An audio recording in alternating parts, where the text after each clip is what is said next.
Hello everyone, I'm Ann Dale here at mysewingroom.ca in lovely Calgary, Alberta, Canada, bringing you Canadian content and Kimberbell Digital Dealer Exclusives Launch 2024.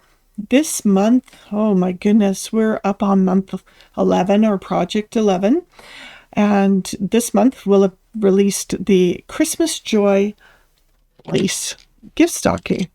It's lovely. So I'm going to walk you through making this little lace stocking today. This month's project comes in two file sizes, one that will fit in a 5x7 hoop or a 6x10 hoop. I will take you through the supply list shortly, and we'll discuss the variations. If you've signed up and you have Kimberbell instructions in front of you, they vary slightly from what I prefer for making lace. So bear with me.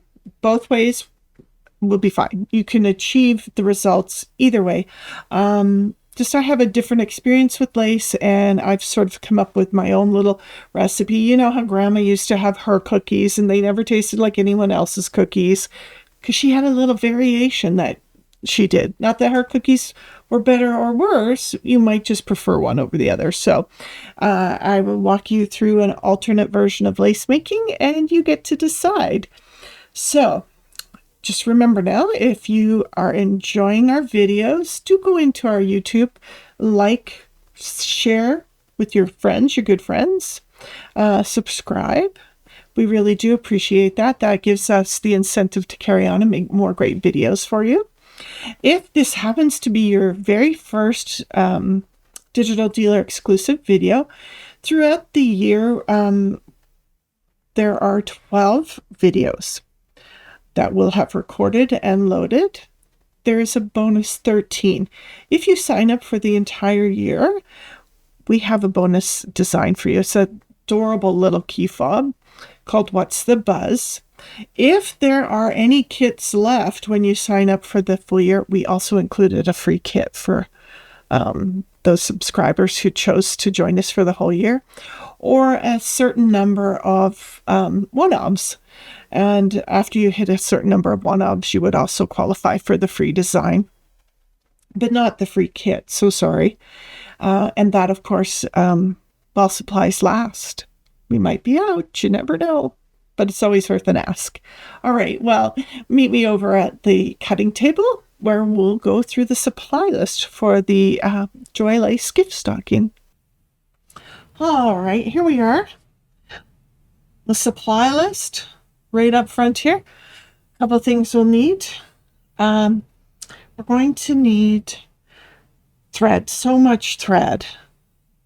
And we're going to need a piece fabric. One's the lining, one's the back of the stocking.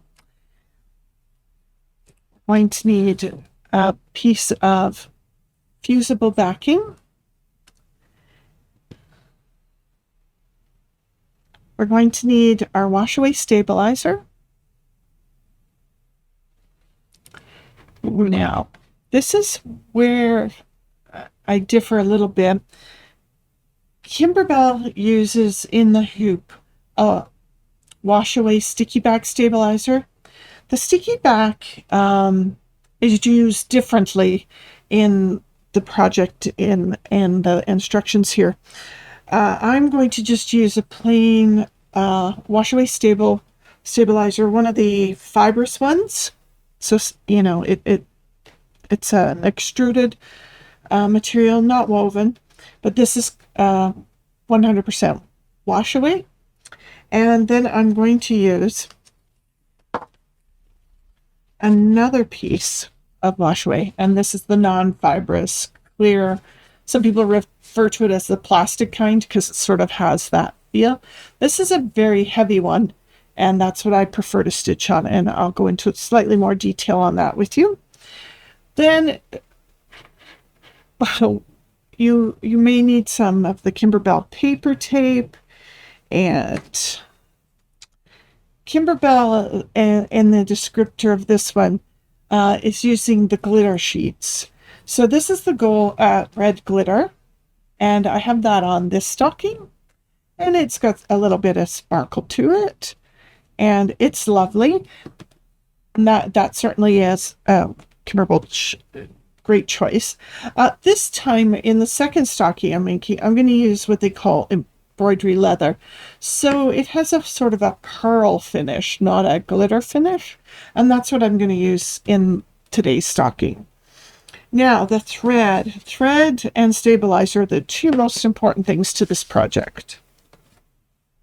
This one calls for a cream, and if you would prefer to make this white, certainly, but I picked my cream to kind of match with the fabric I've chosen. And so if you have a different shade of cream, you might pick based on your fabric choice. Then it calls for a cool and a warm red, so I've picked two different reds there. Then there's also a light pink and dark pink. So you can see I've got those here, and a green. When we're looking here, Joy is one of the reds. There's some red to go with the holly berries. And some of the details here, and there's like a little pink poinsettia down here. And you can see, I put some of my favorite tools. So you can see that the lace is sheer.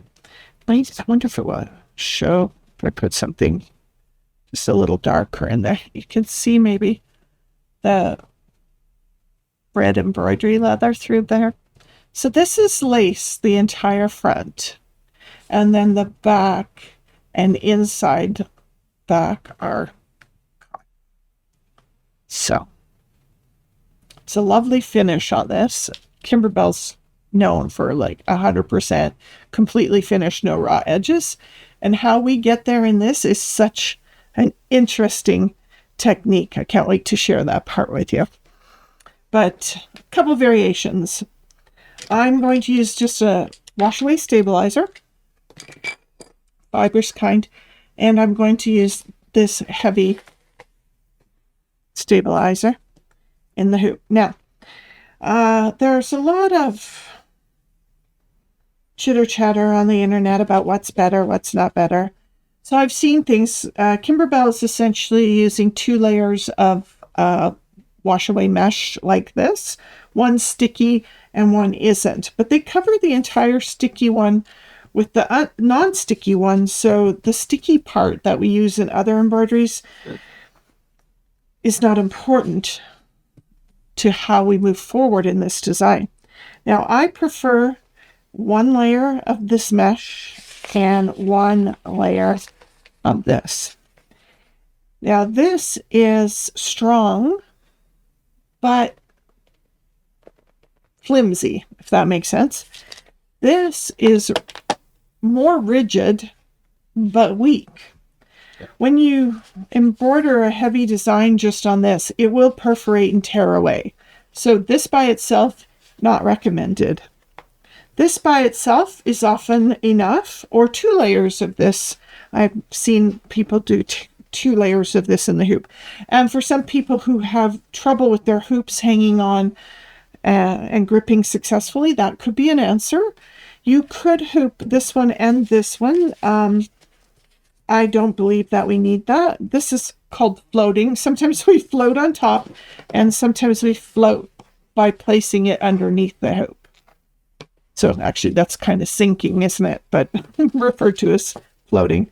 So I'm going to float this heavy wash away on top of this wash away. Now, when you tighten your hoops, a lot of people have had a distortion and other things happen. The weak point in these squarish hoops is kind of these 4 spaces, and the stabilizers aren't gripping very well there. And they sometimes draw up, and then your design just doesn't work out. The outlines that are supposed to land in certain areas don't. The edges are sometimes not aligned properly. That's because the stabilizer is being drawn up as it's being stitched. Now what this one does is it provides a rigid base, and then it doesn't draw up the same as with a single layer of this, or maybe even 2 layers of this on very, very dense designs. This design is not as dense as some that I've done over the years. It does have some heavy satin stitch areas, and that can sometimes create a problem in the stabilizer when it's just too soft, not rigid enough. So this is my strength and this is my rigidity, if that makes sense. And it's just another way of doing it. Kimberbell has some wonderful written instructions for you, so that works too. The reason I have an orange here, this is not, as a kid growing up, I always got an orange in the toe of my Christmas stocking. These are beautiful and dainty. They would hang nicely on a tree, but we're not quite going to get that mandarin orange in the toe. We could get a little wee one down in that stocking, but just a little history of my Christmas. Maybe it brings memories for you. Now, the last thing that's super important is in the lace here, the green calls for a matching bobbin, the red calls for a matching bobbin, the pinks call for matching bobbin. So when you've gone to all the trouble to create a bobbin out of all your colors, you don't want to get them mixed up with your regular bobbins. So this is just a bobbin holder. It will sit in, keep that tight in. There's many different kinds that you could choose from, but I use those to keep my bobbins separate so I don't mix them up with sewing thread or something else. And then you don't want to try to figure out, was it this red one or was it this red one? If they are attached to your cone, you'll know which red one it was. And again, I'm using vinyl versus glitter for my second stocking, just because I love that pearl finish. And this lace stocking kind of reminds me of retro. You could use red felt or something else. It is a raw edge applique, so perhaps not suitable as another piece of cotton. So, a little tip here. I can make a bobbin while I'm embroidering. So I've got a cream bobbin that matches this already loaded in my machine. Then I am going to stitch out the first part, which is in cream. And while it's stitching the cream, I'm going to make bobbins, matching bobbins for the other colors. So let's meet over at the machine and let's get this party started. As I said, I've got a matching cream bobbin already in there, and that's seam thread top and bottom for lace. I've got my mesh stabilizer and my heavy wash away. Now, one thing we could do here, you can put a little bit of tacky spray on that and hold it in there that way.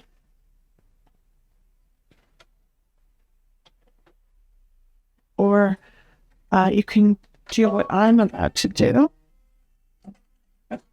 Got my design loaded. I'm going to go in and add a basting box to it. And I could tape this in, but I prefer to stitch it in.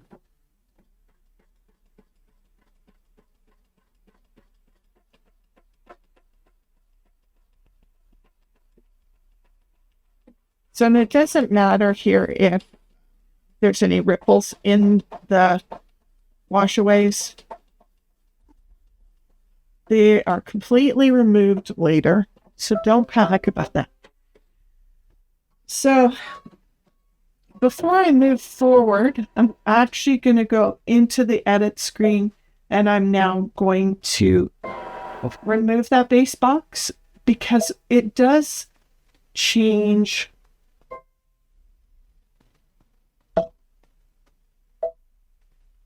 the numbering system. So in this design, there's 13 thread changes, but when you add this basting box, it makes it 14, so your numbers don't line up with Kimberbell when it says color number 1 or 2 or 3. you'll always be out by one, which can sometimes cause no end of grief there. So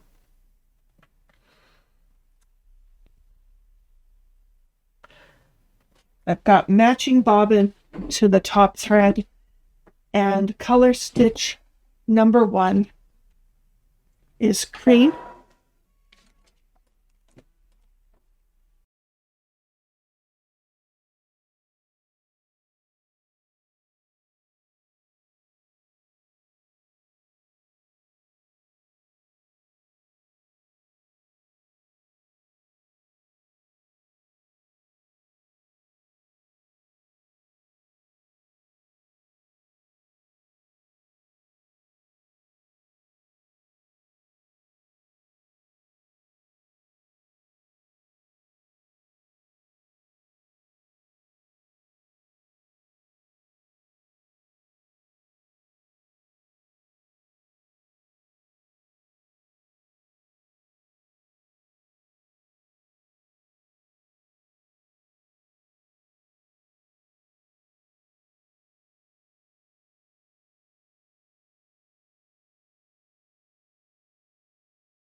All right, color step number 2 is also cream. It's the detail on the snowflakes that ride on the little stocking here.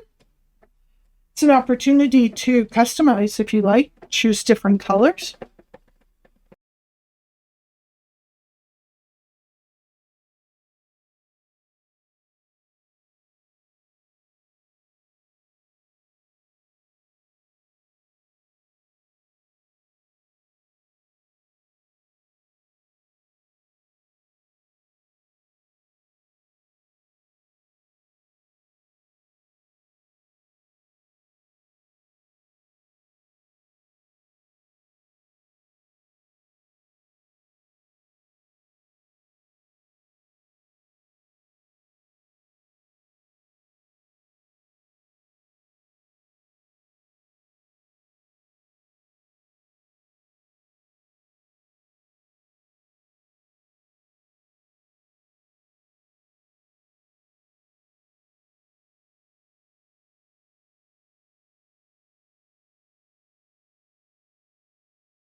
Color step number 3 is also cream.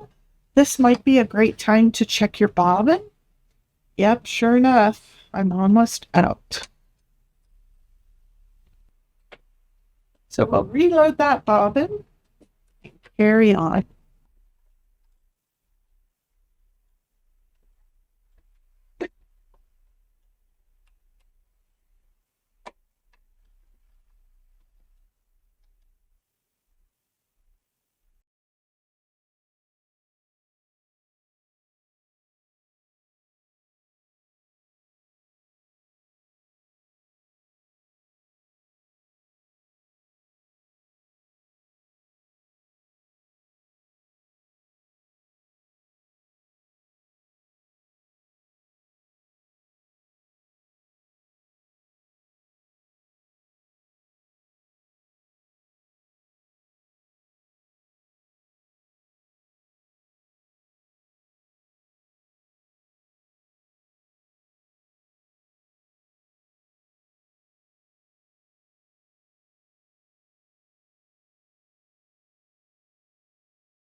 Okay, so we're on color step number 4, which is now green.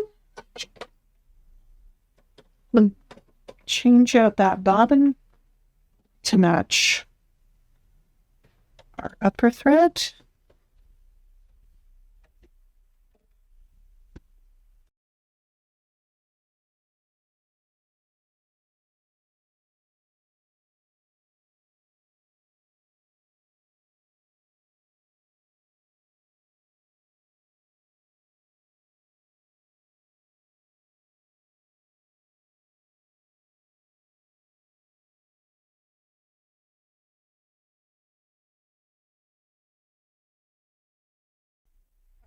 So now switching to red. Okay, so that was color step number 5, and we're now going to head into color step number 6. So what we have here is a placement line, and in the previous sample I made, this was the glitter. This time I'm going to use the vinyl, and it's probably recommended to just tape this in place so it doesn't jump and move.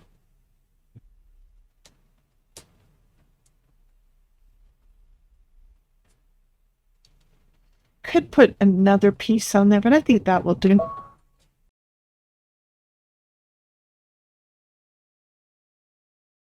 Alrighty, so that was the tack down line, and now we'll trim away all that excess. So we will remove the tape, and then we will trim this away. This is a raw edge applique. So whichever scissors you prefer.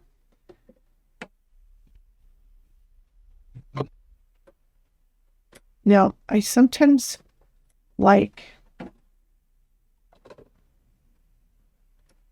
do these in my hand later, so we can trim pretty close. It's a little more awkward to trim in the hoop. So I'm just going to make that just a bit smaller so that this tails here don't get caught up in our other embroidery. And I'm not going to do the final trim just yet. So this is not very pretty, but it will do for the moment. Our next color step 7 is also red. So I have red top and bottom, and away we go.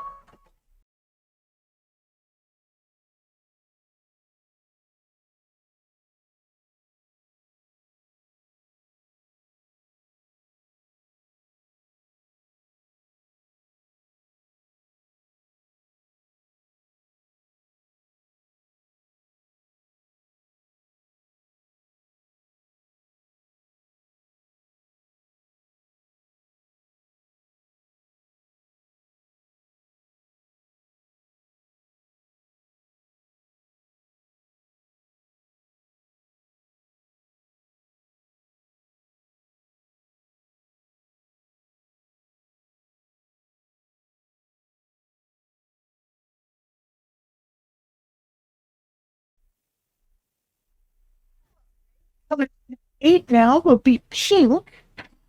And again, we'll swap that red bobbin out. I'm going to start with the darker of the 2 pinks. Not that at the end of the day it really matters. There's 3 dark petals and 3 light petals in the pink flower. We change positions.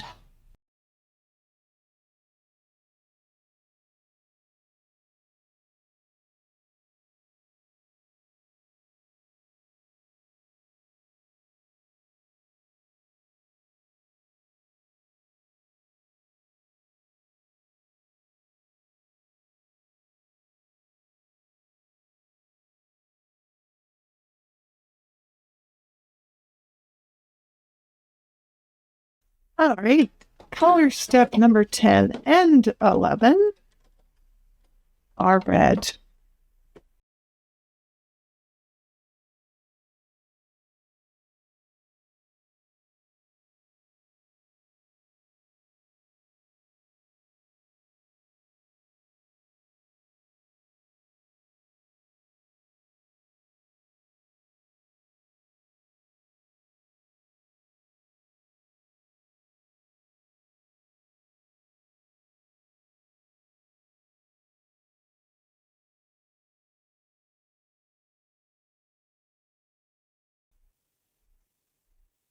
All right, so now the main area of the front is finished.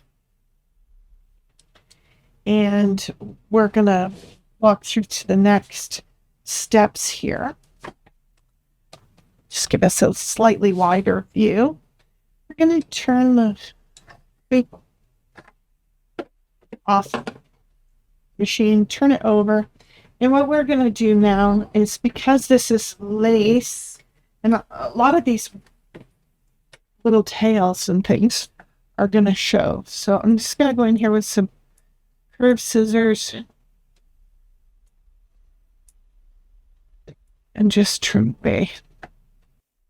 Okay, I've cleared away anything I think that might show on the front. Put that back to right side there. And we had 2 pieces of fabric earlier. One was the back and one was the lining. One of them we pressed that fusible woven to it. So right side, I'm going to put that down in the hair. Shoot back onto the machine here just for a second. And then it's a great place just to put a little bit of tape, maybe at the top and the bottom. Now I'm going to put green thread top and bottom into the machine for the final steps here.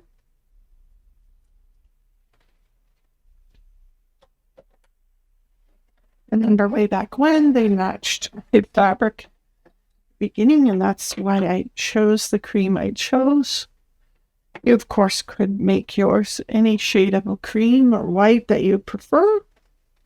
Then we're going to do color step number 12, which is just going to tack this in place.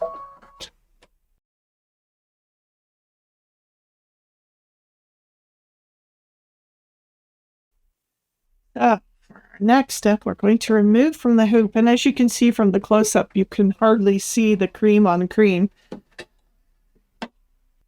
Okay, we're going to flip the hoop over here. We're going to take that lining fabric, and we're going to center it over everything here. And we're going to tape this in place. For sure, a little bit here at the bottom. Don't press hard because you don't want to distort the hooping or displace anything. So just a gentle application of tape there and here on the top. Now under here I can feel the hoop, so it's hard here, but I'm not pushing in the soft area.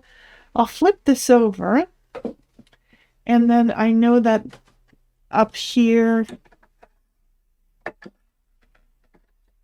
and down here, now that this is on the bed of the machine, I can press firmer. And I can kind of actually take a little peek here, make sure that I have fabric everywhere that it should be on that lining.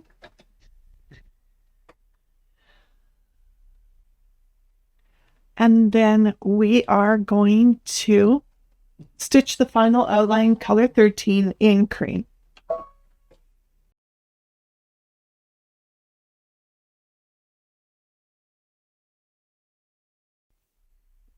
All right, so we have finished our embroidery. I'll take it off of the machine.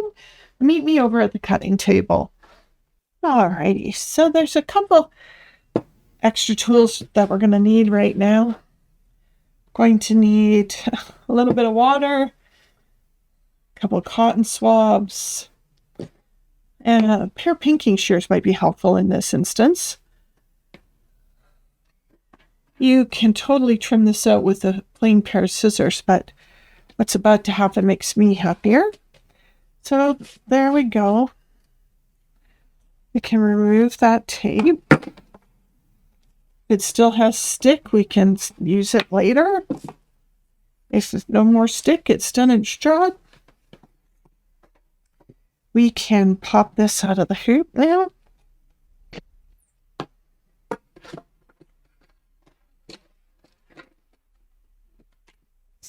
hoop to the side there. Now, the instructions say to go ahead and trim this out at 1/4 inch. And I think that's probably plenty big enough for here. You could use a rotary cutter here on the straight side if you so choose. Can put that ruler along that top line. Take that all down to 1/4 inch. However, everything else here has slight curve to it, or extreme curve to it.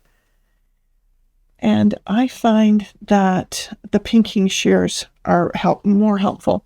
So there's a slight curve here, an in curve, and then an outside curve here and here, obviously. So I don't mind taking the pinking shears and trimming the whole thing out.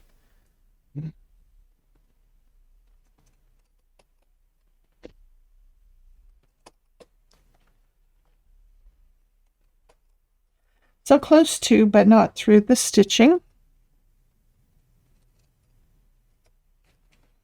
Especially in the really large curves here, just take your time.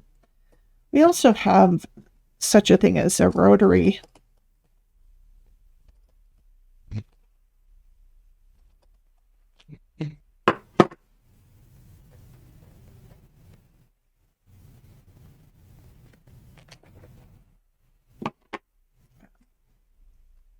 pinking blade.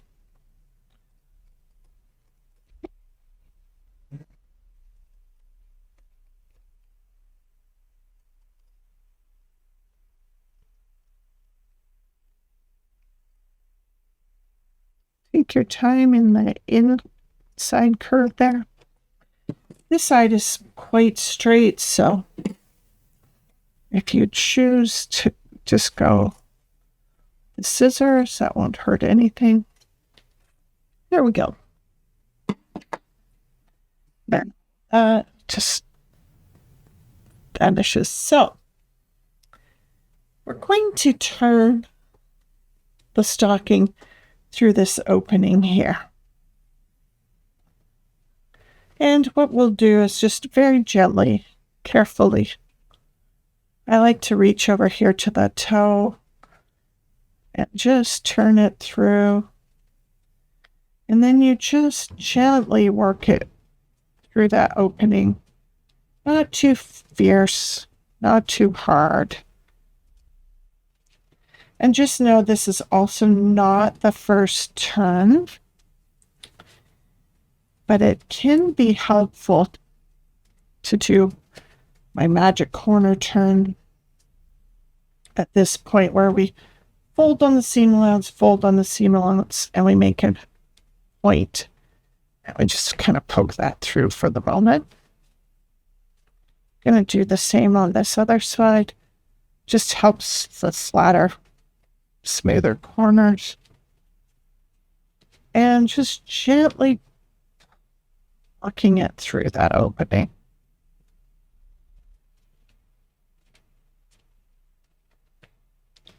There we go. Now, as long as yours looks like the picture in the instructions, you're heading in the right direction. Don't panic. Because here we are, and that doesn't look at all right, but that is correct. So, what we would do right now then, turn this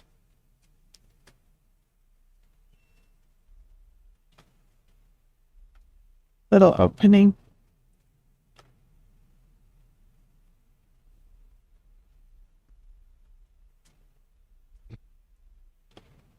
and just do a little stitch along here.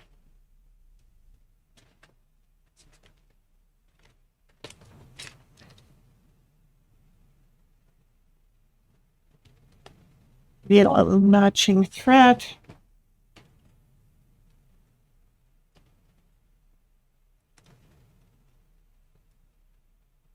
Don't really have to hide the knots or the stitching particularly. This is going to be very, very inside the stocking. So I'm just doing a whip stitch. Just picking up a thread off the lining, then a thread off the stocking. Because trust me, this one is not going to show. You know, when we'll see this later. If it was, we'd be talking about some perhaps finer, tidier hand stitches.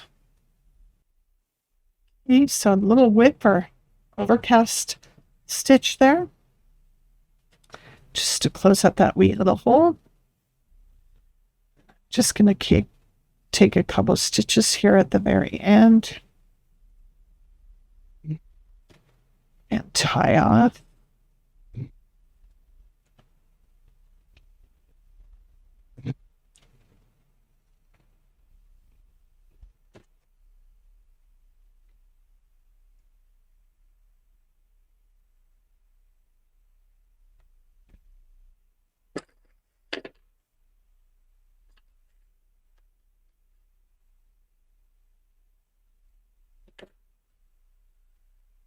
Okay, so there we go. Close that little hole here. Now here comes that tricky bit. And when I first saw these instructions, I thought, Lordy, how does that work? So what I'm doing here, I'm just dunked my cotton swab.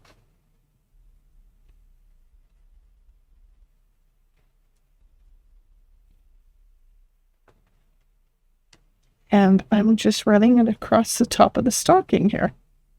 Just soaking this edge.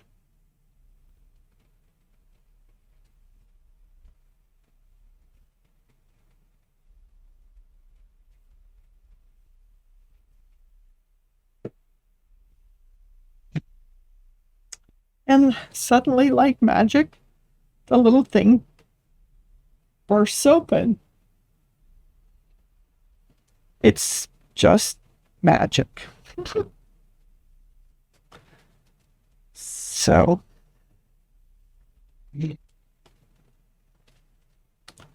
just going to make sure that I have all the opening I can get across the top here, because this one's pretty teeny.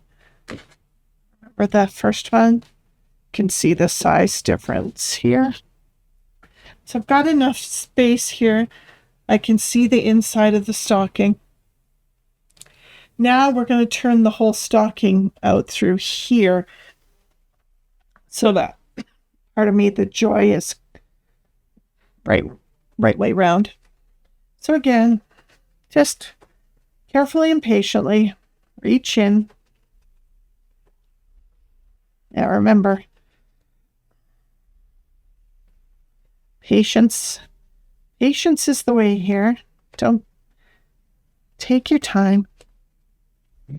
I've taken the toe and I've pushed it through first. I find that helpful.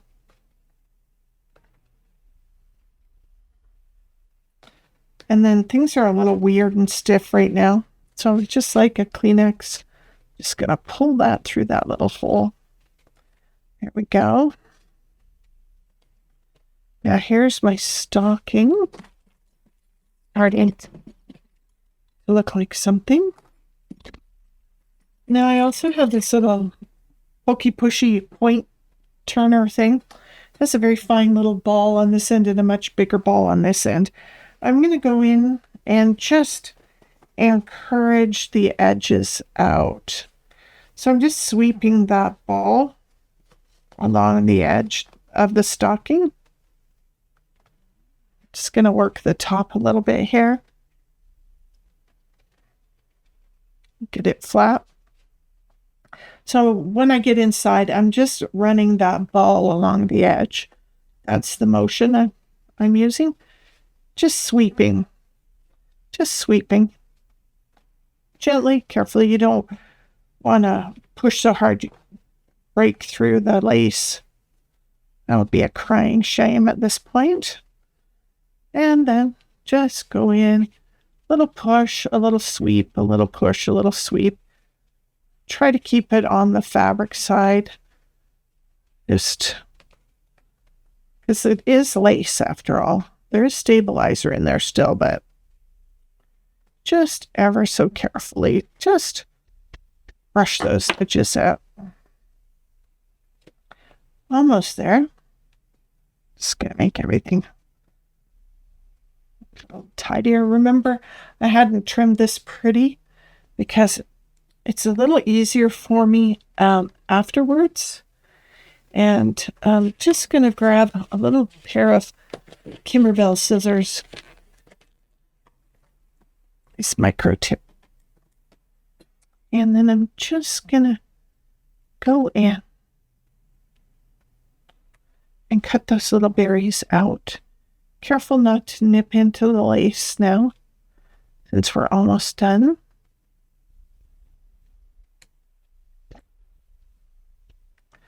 Or you might have another pair of scissors you prefer to use. And I'm just going to go and finish those edges up into something a little tidier and a little more even than I could do easily in the hoop.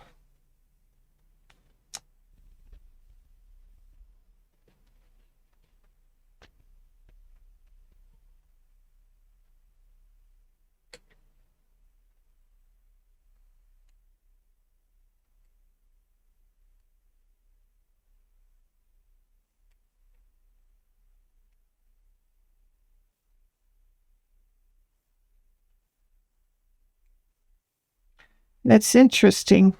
The angle at which you cut, there's more of the white vinyl underbelly that might show.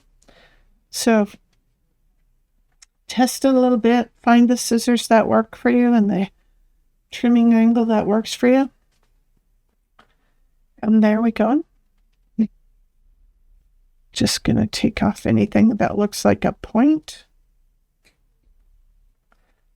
And then I have a little wee tail just there. There we go. Now, we have our two stockings. 6x10 and the 5x7 hoop. Aren't they adorable? They're going to look great on your Christmas tree this year. You could also, they'd be about the right size for maybe a My Sewing Room gift card. Slip that in there for your friends.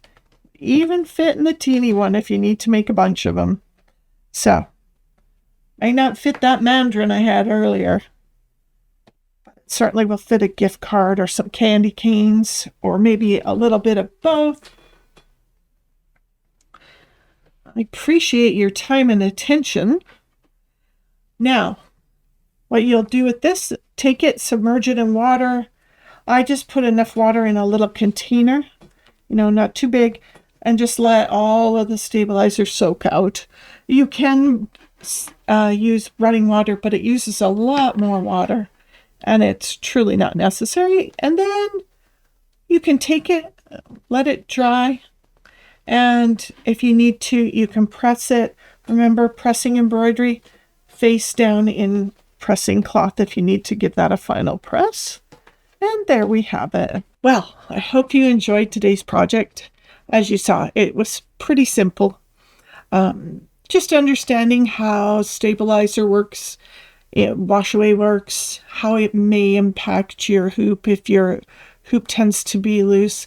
One thing I might not have said early on is don't over tighten your hoop.